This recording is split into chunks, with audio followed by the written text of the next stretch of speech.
Hello everyone, welcome back to my channel. Today I have decided I was going to create an 8-person household. Now, that being said, it's against my own personal rules to play with 8 people in one household because I don't know what your definition of chaos is, but mine, well, is 8 people in one house. Also, anything above 3 toddlers is not going to happen on purpose. So, that being said, I've created a family. They are the Todds. Okay, Grandma, let's get you out of your nightdress and put you into some actual everyday clothes. Now, on a side note, another probably unpopular opinion, I don't generally play with elders. I don't know, that they're missing something. They're missing some pizzazz or some life. Maybe they need their own aspirations, but they lack Opitash, something for me, Kuya. and I don't know if it's purpose or the want to do certain activities. I know there are mods out there that actually allow you to do that so that your elders kind of want to travel more or they want to spend more time with their family, and so it kind of adjusts to that. And I think that's really interesting because I think that's one of the things that The Sims lacks. Here. I know there is a long list Oh. of things that The Sims lack, including no glitches because they are everywhere. But now I've redirected this. But I have made this family. They are the Todds. They are the twins here that I've just made. So there's wife, husband, and the wife's mom. There are the teen twins, and then we have 2 female children, and you are going to see 1 toddler after that. And they all have their own characteristics. I don't think they're a family that I will play, but I think they're really interesting. So if you want me to add them to the gallery, I can most definitely do that. But today I will focus on building a starter home that sleeps them.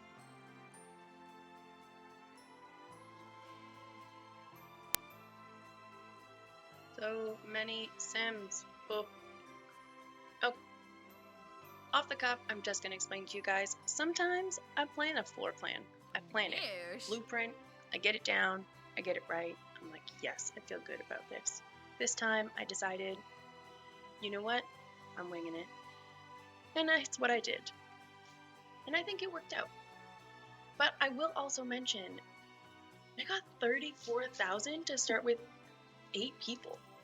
I feel like that's been upgraded because I do recall when The Sims first came out, The Sims 4 obviously, I would have only gotten, I don't know, an extra $2,000 for those extra people. I mean, starter funds were between what 18 to 20,000, and then you were maybe getting another $500 a person that you added. And so this is wild.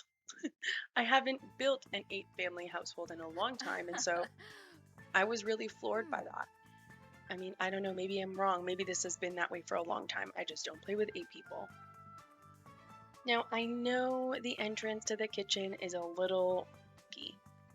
I don't love it, but I don't hate it. So I'm going to play around and see if I can find a way to make it more fun, I guess. Make it more easy. Speaking of cozy, there are some days where I truly miss The Sims 3. Not the quality of the specs or the graphics because they weren't that great, but the ability to change anything and everything into the color swatch that you wanted, that was the ultimate goal. I mean, even the hair in Kaz was, I mean, highlights, lowlight, the main color, they even had roots. It was wild. And I find I'm struggling with paint colors, floor colors. The options are great. The problem is there's only so many colors you can use, and not everything matches to my aesthetic or the aesthetic I'm trying to create when I'm building a home. And so that really baffles me that we no longer have that option. It is so hard without it. I just want to be able to make a room match the way it should. Because sometimes I'll go and I'll get this cute little table, perfect, simple design, and then for some reason Well, essentially, it's like I'm traveling to Narnia every time I want to find a matching chair. It's a little bit frustrating, but I'm learning to love the limited options slowly. I will say, though, I did have fun making this house. It was actually quite a fun house to build. Maybe it's because I had more starting funds. And no, that does not mean I will start having 8 Sims in my household. I would prefer not to. I did have fun doing this. I love the glass roofs over dining areas and the kitchen. I think it adds so much light and pizzazz to them. Especially for gameplay, it just makes it so much more bright and open.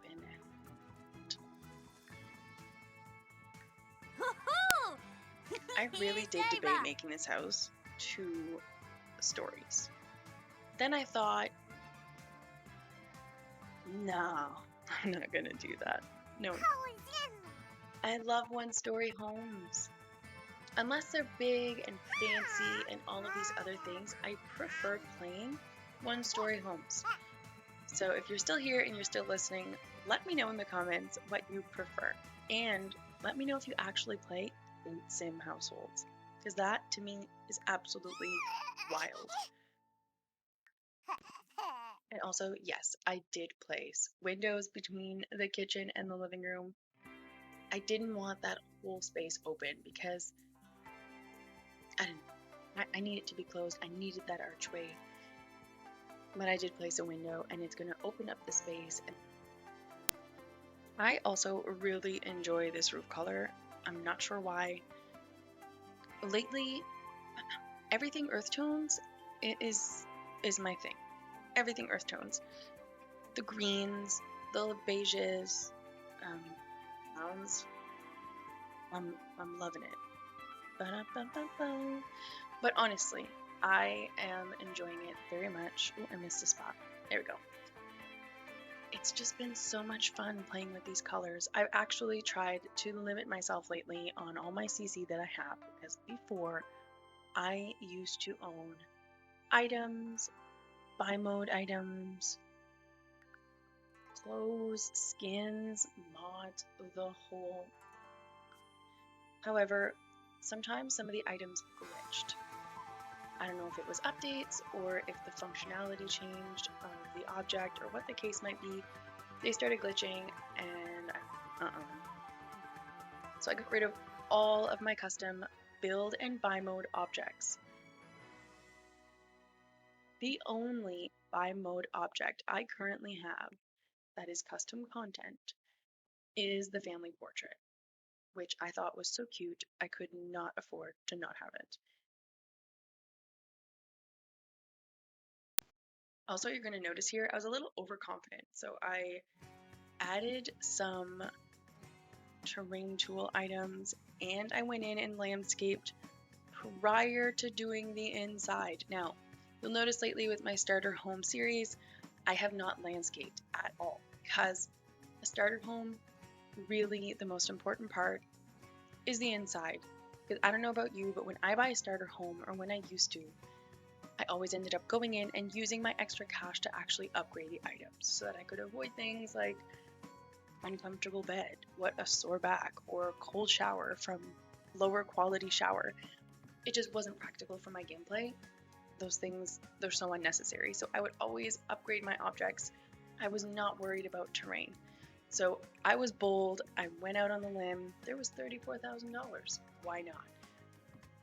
Now, you're going to see near the end, I regretted it, but I loved the outside so much, I did not touch it. So there are some parts of the house and the bedrooms are not as decorated as well as they should be, and I'm okay with that. I mean, look at this landscaping. Simple, beautiful, just magical.